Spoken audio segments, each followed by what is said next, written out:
Good morning, everyone. My name is Karina Bartosi, and I'm representing Deutsche Bank here. And we're here today with Mondee and ITHAX Acquisition Corp. I have with me Orestes, who is the CEO of ITHAX, and he is the CEO of the SPAC that is acquiring Mondee, and Prasad is the CEO of Mondee, a B2B travel company. The PIPE was announced in late December, and this transaction is looking to close in the next 1 to 2 months. So with that, I would like to leave the microphone to Prasad and to Orestes to introduce the company, and then we will go to Q&A afterwards. All right. Thank you, Karina. So Mondee is a modern marketplace disrupting a $2 trillion travel market with an Uber-like platform and a curated crowdsourced services. We are both a very high growth and profitable business. So we processed more than $3 billion of gross revenues in 2019 with a 40% CAGR between 2015 and 2019. With the acquisitions and inorganic growth, the CAGR is over 63%. We are a very proven M&A platform. We successfully acquired 14 companies so far and achieved a exponential growth in the revenue and significant synergies. We are going to market with a very attractive valuation, which we are going to talk about in the following slides. So just to give you a glimpse of the overall market. So the overall market is $2 trillion in 2019, the travel industry, of which half of that is self-serviced consumer travel. This market has already been disrupted back in 90s with the introduction of the internet, and the household names of these Expedia's, Booking.com and all in this market on the left hand side. The right hand side, the other $1 trillion market, is working on a very old and legacy tech, very high tech, very inefficient market. They works on the very inefficient tools and technologies and processes. We have already disrupted that market, a subsegment of that market in so far, and now with our marketplace, we are disrupting to the entire $1 trillion market there. So I just want to give you a few trends that are happening in the markets. The gig travelers are setting the pace for the change in the travel industry today. When I say gig travelers, these are the travelers at Generation Z and millennials, who are the influencers who are making the decisions for the travel. And their needs and requirements are very different. Their needs are on the travel experiences and the personalized content, the curated content, and they work in mobile, social, and conversational commerce mode. And none of the systems out there today are supporting and giving the platform for these gig travelers. That's where that we see a value, and we are placing our marketplace to satisfy the needs of these gig travelers. In addition to the macro trends in the gig travelers side of it, but there are big trends happening in the channels through which that we are reaching out to these travelers. The channels such as travel affiliates, the travel agents market is transforming into the gig economy workers, the part-time workers, and the home-based agent, the influencers with millions of followers. So it's all transforming into that. And SMEs corporate, the managed travel is moving into a self-service travel with a cost-sensitive, work from home, return to travel scenarios, and also the member-based travel. That's how that it is trending towards. The value-savvy customers moving from generic broadcasted distribution to very personalized, curated content, and the omni-channel and subscription services. So how we are different from the market? We are different from the market with a 3D marketplace. So, the current players are offering their travel services through a two-dimensional marketplace. So, they connect with the suppliers and they distribute to the consumers.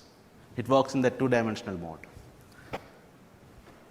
We are introducing a new dimension to this marketplace through a crowd-based service platform and operating in the gig travel with the gig travel workers. The content is curated by these gig travelers and the services with their local expertise is being offered by these crowdsourced gig travelers, gig workers. On the channels and distribution side of it, we are not spending millions and millions of dollars just to go and acquire the travelers. We are going through a very specific closed user group setup. We are reaching to the travelers through a closed user group such as the gig networks and SMEs, the membership organizations, the influencer networks. So, we are reaching to the consumers through these closed user groups. Because that we are offering this our solutions to this closed user group setup, the content that we get access to is also very special. It's not just a public content. We have this very exclusive private content being offered these suppliers to manage their inventory within these closed user groups.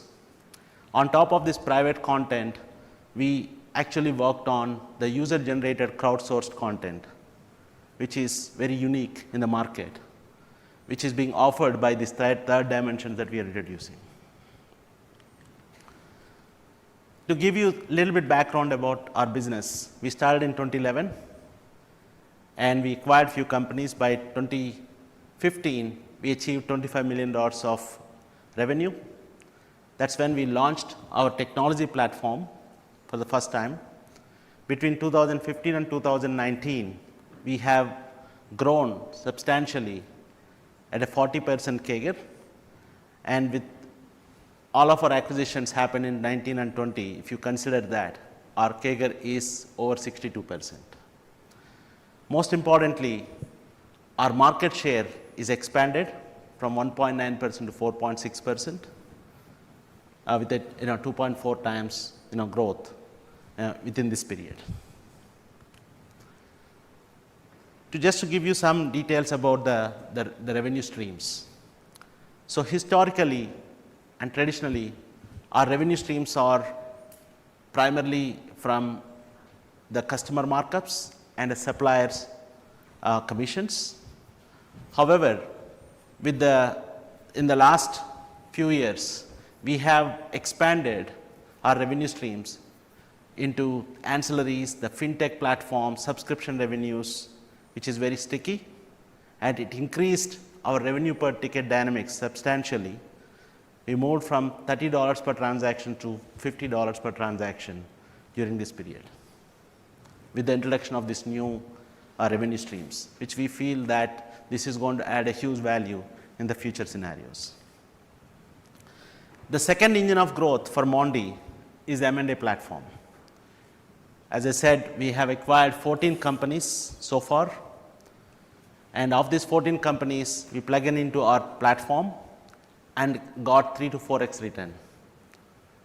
And we acquired these companies with the focus into the content, the technology and distribution areas that added value to the overall vision of Mondee. Continuing with the success of this M&A platform, we have this robust pipeline of the potential strategic targets. So, we are working with some 12 targets here, adding an additional $225 million of revenue and a $45 million of EBITDA. By the way, none of these numbers are added in the actual base case what we have given to the market. This is just pure additional revenue beyond what we have offered. In order to achieve this growth, in order to execute our plans, both organically, inorganically, we think that public vehicle is the right way to go. We needed the access to the capital to execute this timely needs and the requirements out there in the market, especially in the M&A sector. So we would like to continue with our plans by going to public, and we came across ITHAX Acquisition Corp as our partner. They have experience in travel sector, and their contribution to our business now and in the future, we feel that I think it will accelerate our plans to achieve our organic and inorganic plans. With that, I would like to introduce Aristis to talk about the transaction and the details of transaction. Thank you, Prasad. Thank you very much. So just a few points on ourselves before we go on the transaction. The sponsors of ITHAX Acquisition Corp are the founders of a private equity fund, ITHAX Capital, which is dedicated to travel and hospitality, and then Axia Ventures, a boutique investment bank that has transacted a lot in this space as well. So the first point here is that we are experts in this particular field within which we are completing this transaction. The second point is that we are mostly kind of value private equity investors, so we saw the SPAC as a kind of a one-off opportunity. And the reason for that is that during the pandemic, we had identified an arbitrage in valuations between public and private companies. So if you look into the public domain, you could see the main players there, even the traditional players, hotel operators, etc. They were all trading at historical highs despite a very significant adjustment to their revenues, which was induced by the pandemic. In the private space, you could see transactions at significant discounts. This created a very natural arbitrage that we set out to take advantage of by raising ITHAX, and this acquisition is very much in line with this, within this strategy. So the transaction is very simple. We are valuing the company at 10.5 times 2023 EBITDA, which is unique in the sense that very few of the SPAC transactions that you see are based on EBITDA multiples. I will just highlight 2 points here. The first one is that we raised our PIPE in December, a very, very challenging environment, as you know, for raising new PIPEs. And we did that without offering any discounts, without offering any structured products. We have a PIPE at $10 from an array of both finance and also industry names. The second point is that no money is going out of the transaction. Mondee is a cash flow positive company. So the additional injection of liquidity is going mostly towards M&A to execute a very accretive strategy. It's very simple, really. We're bringing the company to market at 10 times EBITDA. We have targets identified at 6 to 8 times EBITDA. We think we're going to trade 15, 16, 17 times EBITDA. So it's a pure accretive M&A strategy, which is more the private equity model, and then just a conversion of the multiples as the market normalizes. This is the management team. The resumes speak for themselves. It's seasoned entrepreneurs with experience in both travel and technology that most importantly are aligned to execute the vision because they are the largest shareholders of the company and nobody is exiting as part of this transaction. In terms of our valuation, again, we valued this more like a private equity transaction value play, not the hyperbole that you may have seen in the markets recently. What do I mean by that? Apart from the fact that we valued the company based on 2023 EBITDA multiples, we only made effectively two assumptions to construct the 2023 EBITDA based on which the valuation was made. So the first transaction is that travel will recover in 2023 to the 2019 levels. So this is in line with the industry consensus, but particularly for this company is very, very conservative because the exposure of the Mondee distribution networks is mostly to leisure travel, which is expected to recover much faster than business travel. So 2023 is a very, very conservative timing.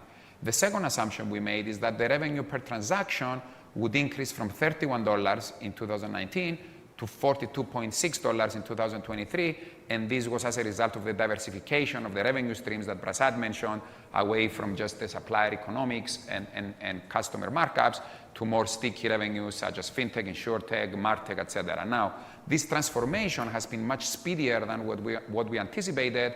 We underwrote based on a $42.6 revenue per ticket in 2023. Instead, in 2021, we already eclipsed that target by 20% to reach $52 per transaction. So effectively, the only assumption that we made was an assumption. It's no longer an assumption. It's a fact that we have already exceeded by 20% 2 years earlier than the target that we conveyed to the markets. Now, here you see why this 80 million underwriting case of the EBITDA. You see on the left-hand side, we underwrote the transaction based on an 80 million 2023 EBITDA. Why this is so conservative? The first one is that it's based on a $42 per ticket. We know that we already at $50 per ticket, so this is adding another $35 million to the EBITDA.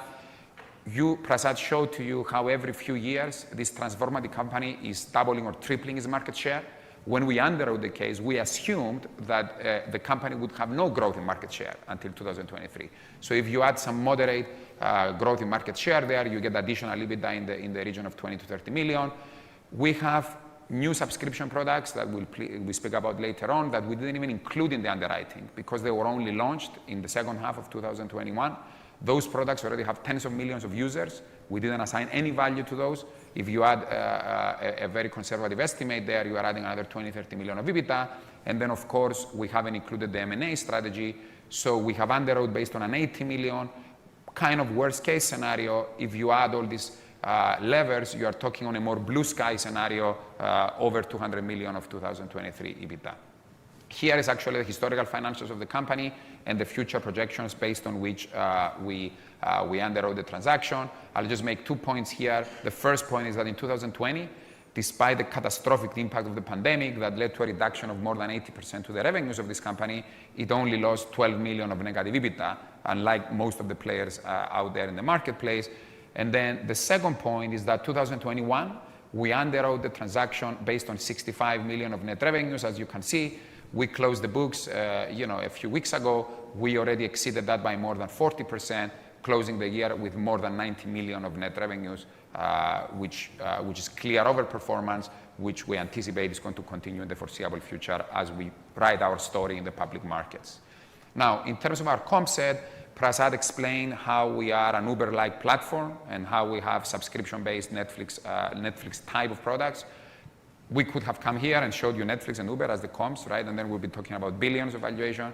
Instead, we have grounded our underwriting in reality by using the incumbents. The incumbents are the traditional online travel agents, Expedia and Booking, the GDSs, Amadeus and Sabre, and then we added the only listed travel management company at the time, CTM, as our comp set.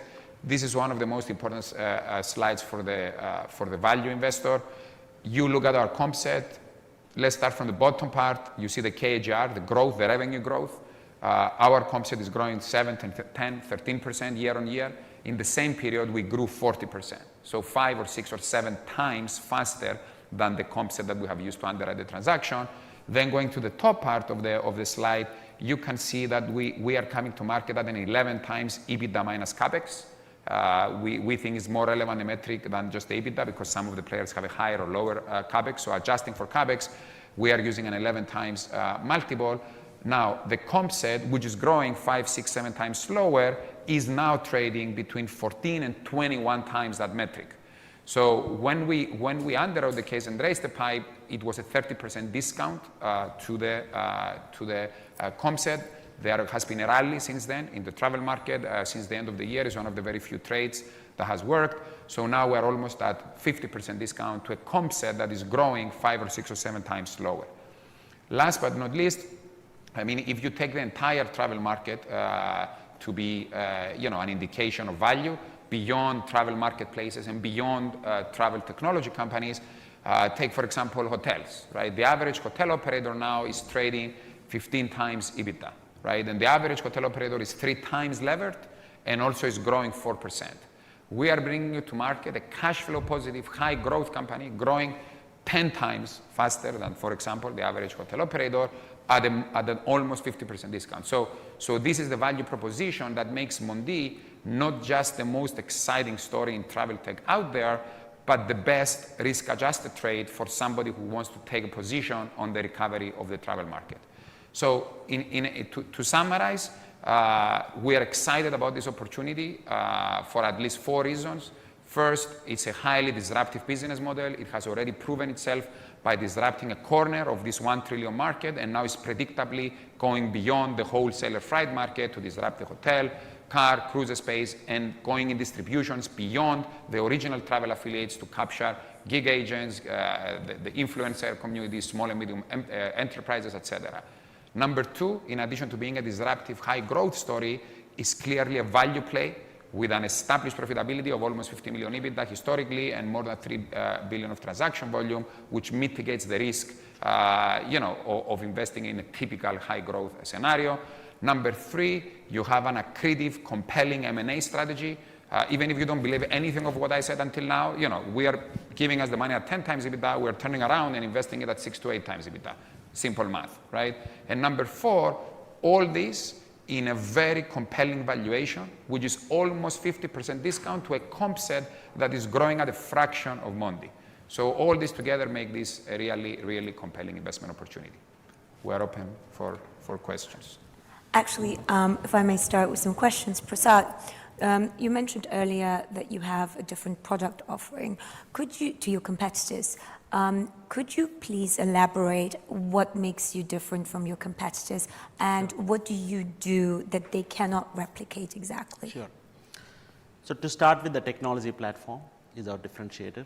We have a Uber-like technology platform both to the gig travelers and the gig workers, the agents and the crowdsourced workers. As I mentioned, the three-dimensional marketplace is the differentiator here. So we are adding a new dimension of this crowdsourced platform, providing this services, the localized and personalized services, as well as the curated content. That's a big difference in our platform compared with others. And also, we are not focusing on the entire network of travelers. We are focusing on the closed user groups. So our focus of our distribution and channels are very unique. And there's a huge market out there, which is very underserved. We think that we can take that market using our platform. And the content, we have this exclusive content that we can offer to these closed user groups, which is very private. And also we have this crowdsourced and user generated content provided by these gig workers, and that creates a very differentiating factor from our side to whatever is there available in the market. Would you mind just elaborating what exclusive content means?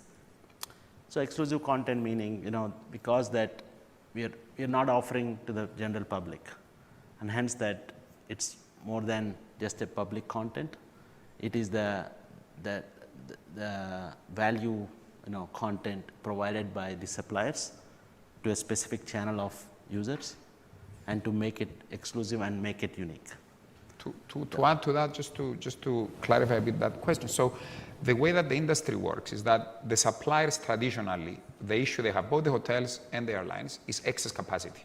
So even at the peak of the market in 2019, for international flights, there was a 30% excess capacity. Now, as part of their revenue management, the airlines and the hotels, they have to push this excess capacity. And they are willing to do it at a discount. Now, if they give that discount to the Expedias of this world, then they will be cannibalizing their own sales channel, because the same customer that AmericanAirlines.com is targeting, Expedia.com is targeting. So the airlines are looking for an alternative channel to sell their inventory, and they are willing to discount it, but that channel has to be one that is not competing with the broadcasting, access to the whole world channels. And this is where Mondee comes. It offers a channel which allows the airline to access consumers that they cannot access directly on their own websites, because Mondee is targeting the consumer, but not directly, through closed groups. Closed groups could be these gig economy workers, crowdsourced agents, traditional travel agents, small and medium-sized enterprises, membership organizations. So this unique angle is allowing Mondee to have access to deeply discounted content without taking the risk. So Mondee is not buying these flights. It's just acting as a marketplace, but instead of being the traditional OTA marketplace, it's an alternative value content marketplace through specific closed groups. And the user-generated content, right, on top of that. If you are traveling, you're taking a trip, what places that you want to visit. Hey, if I'm going there, can I buy some events? And how can I get the travel experience? All this content is curated by our crowdsourced gig economy workers, and that they add this content to our platform to be provided to our end customers. And on this slide, it looks like Mondee is a holding company with lots of different platforms. Could you a little bit talk about the different platforms and who they specifically target, and what kind of user groups have access to them? Sure. So at a macro level, it's a three-dimensional marketplace. But when you get into the details, so we have different products offering different services to different verticals of the travel industry. For example, TripPro is our gig product to provide it to the travel workers, the part-time and gig workers, and it's an Uber-like platform. It has like Uber has drivers app and travelers app. It has the agents app and the travelers app, and that works seamlessly using the conversational commerce platforms to bring that curated content to the travelers when they need it. The Trip Planet, and we have, by the way, we have more than 50,000 customers, the gig economy and travel affiliates using the platform, and making millions of transactions. And on the other side, the Trip Planet is a subscription-based product offered to the small to medium businesses and the closed user groups, such as the membership organizations and all, in a subscription setup. So we launched this product in 2021, summer of 2021, and we got access to more than 4 million users by end of the year, and it's growing very rapidly, and we are getting into millions of users every month that it is adding up. And on the Rocket Trip is another product of ours. The Rocket Trip offers to the cost saving platforms and the travel spending for the large organizations such as Twitter, BMW, ServiceNow and all, which is very disrupting, and it's adding the value by changing the user's behavior and bringing the savings for the organizations, for the corporations, as well as by giving a share to the travelers for the change of that user behavior. And as far as the Unpub is concerned, that's another product of ours, which is purely a subscription-based product, such as Netflix in the travel. So we subscribe to the end consumers, and they get the benefits of the packages and the ancillaries and all that comes with it, and which creates the value for them and to the organization, and it qualifies for the closed user group setup that we are talking about. Thank you very much. We talked a little bit about organic and M&A growth earlier in one of the slides. Where do you see most of your growth coming from?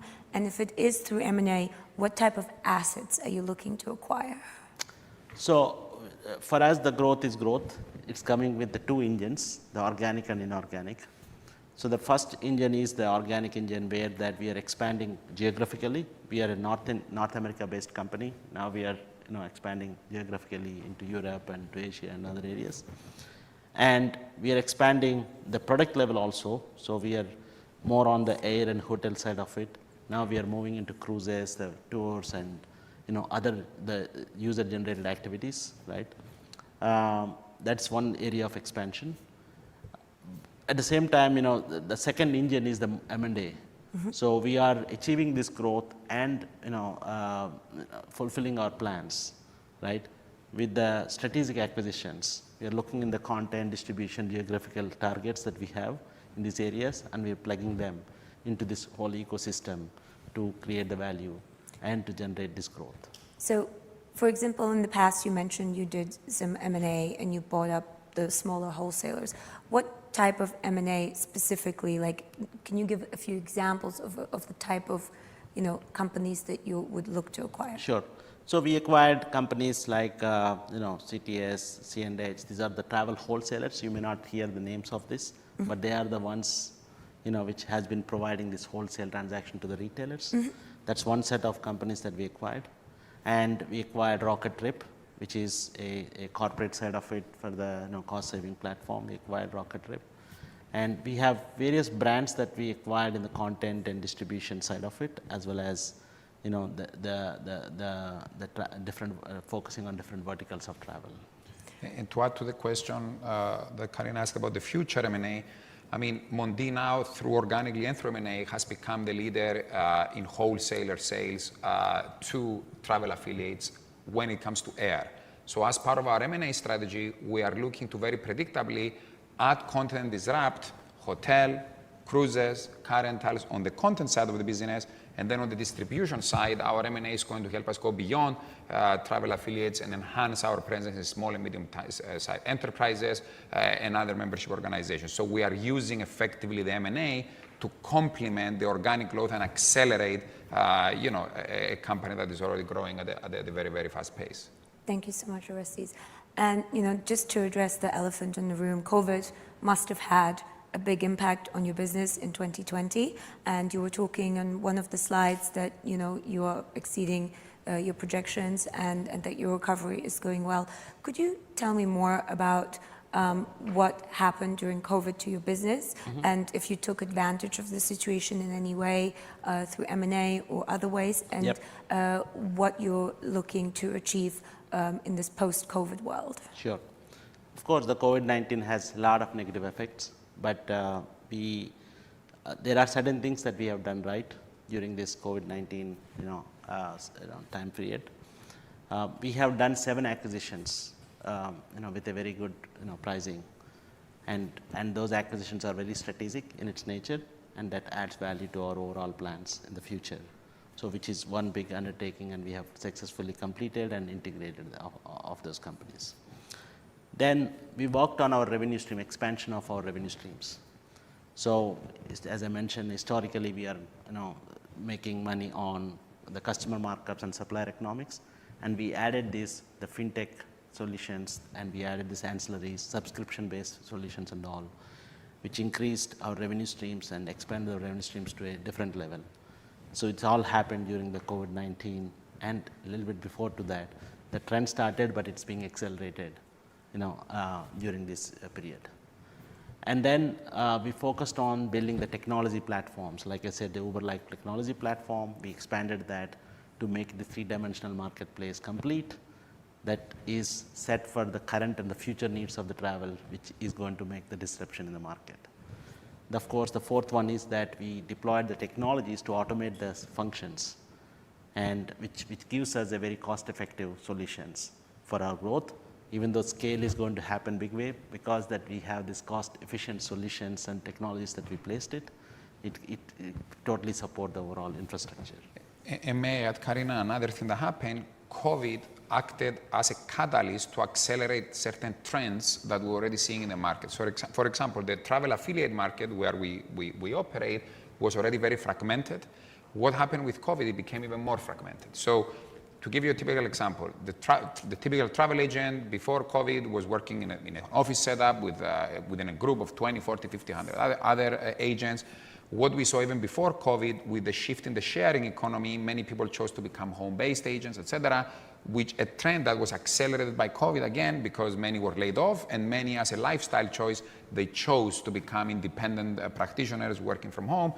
And now what is happening, the next evolution in the transformation of this market is with the influencer community, right? So Prasad keeps emphasizing this crowdsourced gig worker, right? So who is this crowdsourced gig worker, right? So now you have millions of influencers on social media, chefs, bloggers, models, name it, housewives, that they have hundreds of thousands or millions of followers. And they are looking for ways to monetize these followers. The obvious way for them to monetize is to sell travel, because travel is the most picture-perfect element in the equation, right? You go on Instagram, people post beautiful pictures of them in beautiful places. Now imagine if the influencer had a platform, just like Uber, right? That they could sell hotels, flights, etc., to all their followers. So this is the 3D Uber-like platform that Mondee has been working in the last 3-4 years, and which is launched now at the perfect time of the cycle to capture this evolving market and effectively, just like Uber, turn millions of unsuspected people into drivers. This platform is going to turn millions of basically influencers into sellers of travel, transforming what we define as the affiliate market. Thank you. And I think this last question is probably for Orestes, for you. The market is talking about that there's going to be a travel recovery. Leisure and business will lag a little bit, but also recover. From your perspective, and you targeting Mondee, why do you think Mondee is best positioned for this travel recovery play versus its competitors or comp set? Yes, so basically, I mean, as you all know, one of the very few, I mean, the stock markets have been going down, you know, even before the recent events in Europe. One of the very few trades that has been working is the travel recovery play, right? Even from the end of December, you've seen a 15-20% rally in most of the across travel stocks. So most of the investors now are looking for a way to take advantage of this travel recovery play. So you have two options. You can either try to play it safe, so you can go with one of the household names, right, that have established business, a proven business model, but who are growing very, very slowly, 6%, 7%, 9%, right? Mm-hmm. Or you can go with these extremely high growth businesses that are kind of sprouting everywhere, that have explosive profitability, and not profitability, explosive growth, but have no positive cash flows, have no profitability. Some of them are either pre-revenue, some of them have substantial revenues, but no profitability. So these are the two ways that most of the investors are trying to play the travel recovery. Mondee is unique because now you have a company that not only is growing 40% organically, and is, by the way, it's going to accelerate now with these trends that we have defined and the new products, but which is also very secure because it's an existing business model that is proven and has historical profitability. So to us, this is the most exciting story out there in travel tech because you have a name that is an existing proven business model with historical profitability and explosive growth. And on top of that, you have to layer an M&A strategy, which to me as a private equity investor is kind of very, very obvious at this point in the cycle. You have dozens of travel companies that have been shocked by this one-in-a-life event, and they're still trying to recover. So you have a bunch of names out there that we can pick up at very, very low EBITDA multiples, lower than what we're bringing Mondee to market, and then supercharge them by plugging them into this very unique ecosystem that is transforming the entire phase of the travel industry as we know it. So to us, this is the name to invest if you are looking to take a position on the recovery of the travel market. Well, thank you very much. And we're out of time, I believe. But this has been very insightful and informational. And we wish you good luck on your journey to becoming a public company soon. Thank you so much. Thank you guys.